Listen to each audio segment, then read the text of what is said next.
Mayong hapon, Negros. Ini ang Digicast Negros X. Ang nagapanguna nga napulo ka mga balita sa isla sa Negros, ang amo ni gadulong sa inyo. Updin niyo kami via Facebook, YouTube, kag sa among website www.digicastnegros.com. Kaagsara kami malantaw sa Kika Channel 11 sa Kabangkalan City, Himamaylan City, kag Banwasang Ilog. Kagyari na ang top 10 nga mga balita sa Negros, subong adlaw. Kada airline company, tugutan na nga may isa ka flight pa Bacolod sa kada adlaw. Paggamit sa face shield, ginaluso sa gihapon sa DOH. Sa Bacolod City, minor de edad pilasod bangod sa accidental firing. Sa Kabangkalan City, minor de edad patay isa pilason matapos matiruhan sang army. Kaag sa Good Vibes, fresh cow's milk na produkto sa Negros Occidental ginabaligya na sa mall. Inatanan sa Digicast Negros 10.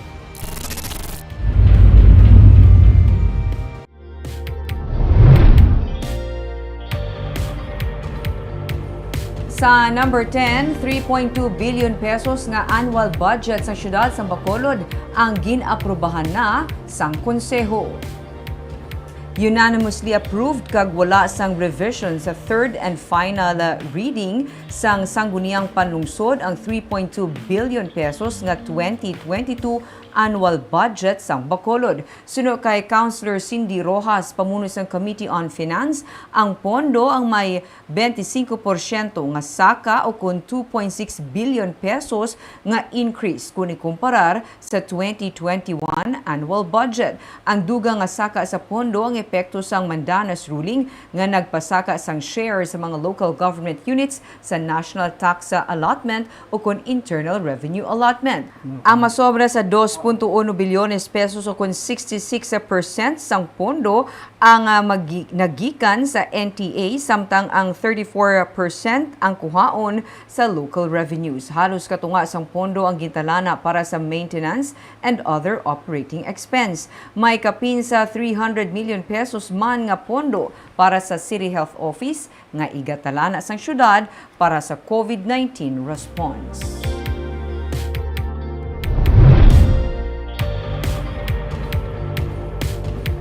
Sa number 9, nahuman na ang budget hearing sa probinsya kag sa regular session sa Martes, ginapaabot ang approval sini. Sunod sa kay Vice Governor Jeffrey Ferrer, on time ang pagtalakay sa budget kag mas temprano ini karon nga nahuman kun ipaanggid sa nagdigad nga tuig. 5.7 billion pesos ang proposed 2022 budget sa probinsya. Isa man sa ginapasiguro nila sunod sa Bisay Gobernador, amo nga plastado ang tanan para sa COVID-19 response sa probinsya. Ang saka sa budget sa probinsya, ang tugas ang saka man sa National Tax Allotment o kung sa tuanay, Internal Revenue Allotment. Dala sa Mandanas ruling nga ang epekto amo ang pagsaka sa shares ng local government unit sa national taxes. Yes, amo na. But on schedule, it's not delayed. You mean ang process naton sang session, asang committee hearing?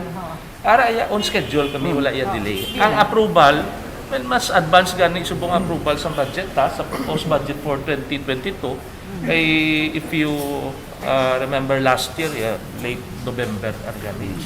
So ini second week of November. So most probably by Tuesday, Vice. Tuesday.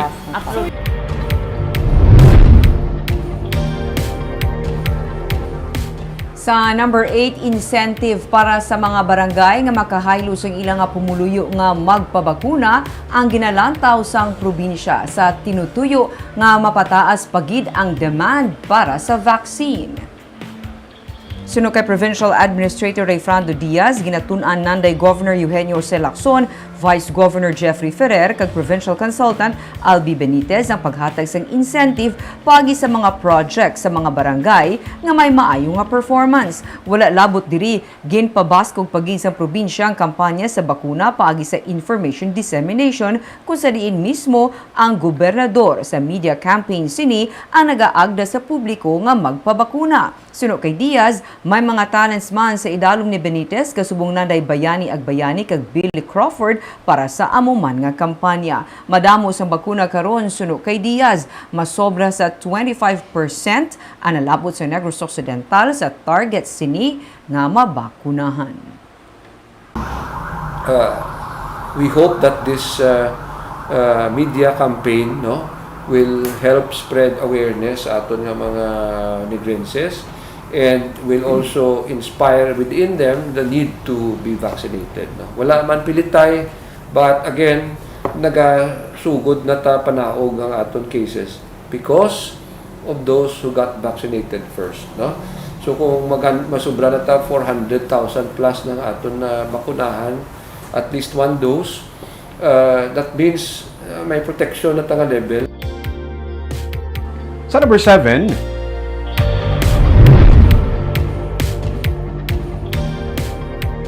on-campus vaccination mas ginapabaskog sa karon sang syudad sa Bacolod bilang pagpanghanda sa pagbalik sang face-to-face classes. Mga estudyante pati na mga maestra ang gitagaan karon sang atensyon sang katapos ang Bacolod Emergency Operations Center sa pagbabaskog pa sang vaccination program. Gani magluwas man sa pediatric vaccination sa mall, ginsugda na sang EOC ang on-campus vaccination program agud nga mahanda man ang mga eskwelahan sa natalan nga pagbalik sang face-to-face classes sa Bacolod. Ginhaylo man sa karon sang EOC pati na mga manunudlo kag estudyante sa mga pampubliko nga eskwelahan nga magpabakuna. Sunod kay Dr. Chris Rongon, Deputy for Medical Data and Analysis ng EOC, nalakip sa mga nakasugtan sa paghatag ng Certificate of Authority para sa mga eskwelahan nga makapatuman sang face-to-face classes ang mga dapat nakapabakuna ang mga estudyante nga magabalik sa eskwelahan kag pati na ang katapos ng ila panimalay. Sa masunod nga inadlaw, natala na ang on-campus vaccination sang syudad sa La Consolacion College, Bacolod, St. John's Institute, Trinity Christian School kag University of St. Lasal. Dugang nga 7,000 ka mga individual ang target nga mabakunahan pinagi sa on-campus vaccination.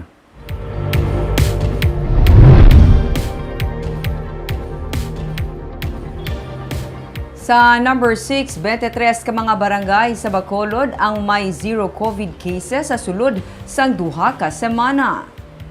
Mga numbered barangays ang 23 ka mga barangay kag may isa ka active case naman sa barangay Punta Taytay. Ini humalin sa Oktubre 28 tubtob Nobyembre 10. Ini ang kaundan sa report sa Executive Director sa Bacolod Emergency Operations Center nga si M. Ang sa Interagency Task Force sang syudad sang Bacolod. Dugang pa ni Ang nga 42% sang target population sa Bacolod ang fully vaccinated na, samtang 45% naman ang nakabaton sang first dose.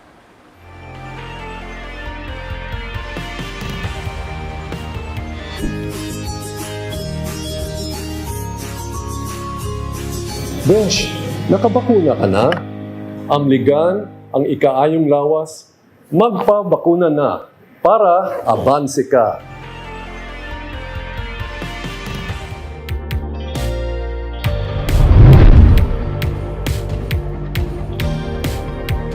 Sa number 5, anay pamuno sa Negros Oriental PNP gina-appoint bilang Chief PNP. Ginpirmahan na kahapon ni Presidente Rodrigo Duterte ang pag-appoint kay Police Lieutenant General Junardo Carlos bilang bago nga chief sang Philippine National Police. Si Carlos ang magabulos kay Police General Guillermo Elezar nga magaretiro na sa serbisyo siniga Sabado. Si Carlos ang nagpungko bilang hepe sang Dumaguete City PNP sang 2008 kag nanging director man sang Negros Oriental Police Provincial Office sang 2015. Samtang ginpatigayon naman sang kahapon ang turnover ceremony para kay Police Brigadier General Flynn Dongbo nga nagtalos kay Brigadier General Rolando Miranda bilang Regional Director sa Police Regional Office 6. Si Dongbo ang sadtuanay nagserbisyo man bilang pamuno sa Bacolod City Police Office sang 2016.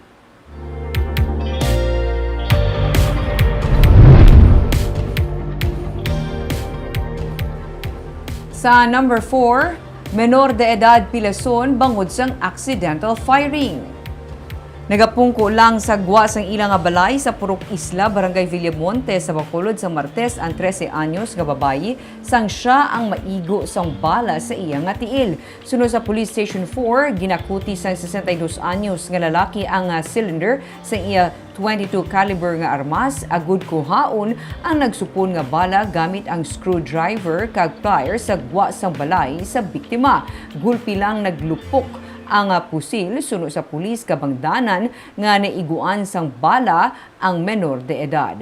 Naaresto man ang lalaki pero na-release na kag karon ginahulat sang PNP kung mapasaka sang kaso ang pamilya sang biktima.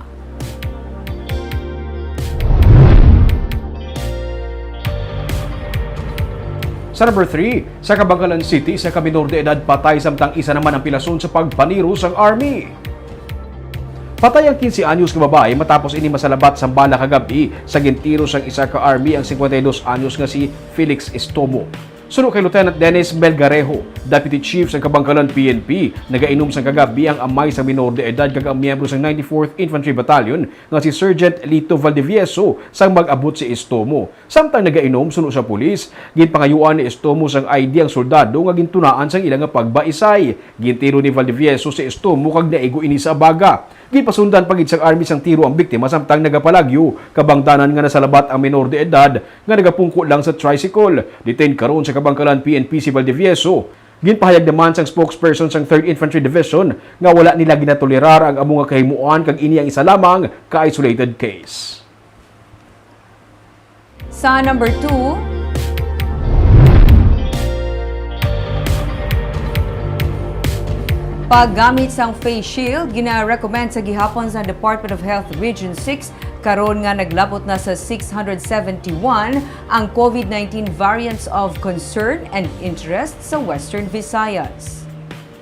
Ang paggamit sang face shield kag iban pa nga dugang nga layer bilang proteksyon batok sa COVID-19 ang nagapabilin nga rekomendasyon sa Department of Health ilabi na kung yara sa mga closed areas, crowded places, kag kung close contact sa COVID positive. Inibisan pa may pila na ka mga lugar sa pungsod nga wala na nagagamit sang face shield sa mga pampubliko nga lugar. Nagapati ang pamunuan sa Department of Health 6 nga dako nga budig ang face shield ilabi na karon nga naglabot na sa 671 ang mga COVID-19 variants of concern kag interest o kung lain nga variants ng COVID-19 sa rehiyon. Sandig sa records ng DOH-6, ang Bacolod ang mayara sang 91 ka mga variants of concern kag interest, 84 naman ka mga kasubong nga kaso ang na-record sa probinsya sang Negros Occidental. Samtang padayon man nga ginatun-an sang DOH ang pagduso sang mandatory vaccination agud nga mas mapangapinan ang publiko karon nga pandemic.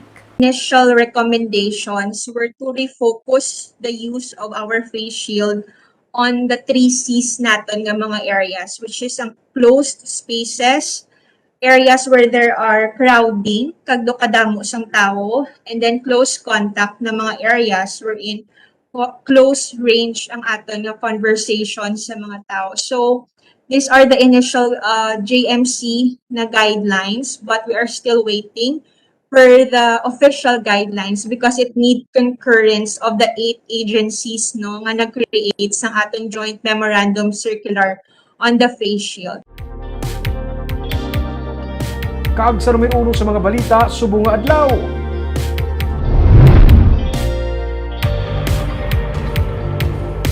Dugang nga flights gikan Manila pa Bacolod ang ginapaabot humalin Nobyembre 15 tubtub Nobyembre 30. Ginapaabot ang executive order ni Negros Occidental Governor Eugenio Jose Lacson bahin diri. Sunod sa kay Provincial Administrator Refrando Diaz, ang iningatikang ang sabat sa ginapaabot man nga pagdamo sa mga pasahero nga mga pinauli sa probinsya. Sa karon ang kada airline company ang mayara lamang sang 2 ka flights sa kada semana. Sa ipagwa nga EO, ang kada airline ang may 1 ka flight na sa kada adlaw. Baga pabili naman ang S-Pass, kag sa mga fully vaccinated kinahanglan ang verifiable ID. Kag sa wala na bakunahan, negative RT-PCR test result. Sunod kay Diaz, sila ang magapakig-angot sa mga alkalde bahin sa approval sang S-Pass nga inianay nga ipaidalom sa probinsya agud nga mas mangin madasig. Mangin palareho naman ang screening process sa tanan nga mga mag-aabot sa Bacolod man o kung sa mga banwa kag syudad sa Negros Occidental. Magapadayon sa gihapon ang special flight sang PAL para sa mga vaccinated individuals. Bukas naman ang Cebu Pacific Air nga ang 2 ka cargo flights sini para sa mga pasahero nga vaccinated. Kung magadabo na ang regular flights, ginapaabot ang pagbarato man sa plete. Hopefully, ang aton nga frequencies ng flights will not have an effect nga maglain naman ng situation today, no? We are preparing the airlines, also the airport and our staff nga mag-abot sa Disyembre, grabe pagid ang demand nga mapuli. So we have to be ready for that. Sa Good Vibes, Fresh cow's milk nga produkto mismo sa Negros Occidental ang available na karon sa mall. Mananari-sari pa nga flavor ang gatas. By report si Romeo Subaldo. May strawberry, ube, buko pandan, mango, chocolate kag original nga flavor sang fresh cow's milk nga ginabaligya sa karon sa may Ayala Mall's Capital Central sa likod lang sang Kapitolyo. Produkto ini sang Negros Dairy sa Provincial Veterinary Office. Gikan ini sa Lagrana sa La Carlota City. Sunod siya kay Provincial Veterinarian Dr. Rinante Dicena, may 15 tub 20 ka mga baka ang probinsya nga sa karon nagaproduce ang 70 tub 100 ka litro sang gatas sa kada adlaw. Sa tuanay, ginagamit ini sa feeding program sa probinsya pero kaina, formal na nga ginbuksan ang outlet sa Negros Dairy kung sa diin pwede makabakal ang publiko. Tingwa namon nga ang other mga nag-ubraman sa mga byproducts of the milk gina-offer na muna. So that's why damo man nakakinabang sina aside from sa milk feeding program. Gitagaan sang Ayala sang libre nga pwesto ang probinsya para ma-promote ang produkto sa Negros Occidental. May yogurt ice cream man nga himo sa cow's milk, may harap man sa mixed fruit with yogurt nga ginabaligya didto.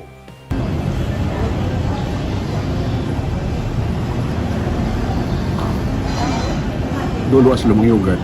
Pero kung mapapalisan mo siya sang fruit, nag-drive ang ilang tampis kag aslom. Dugang pa ni Dicena, isa man ini ka pamaagi nga ma-promote ang pag-inom sang fresh milk sa publiko kag ang pagsuporta sa lokal nga mga produkto.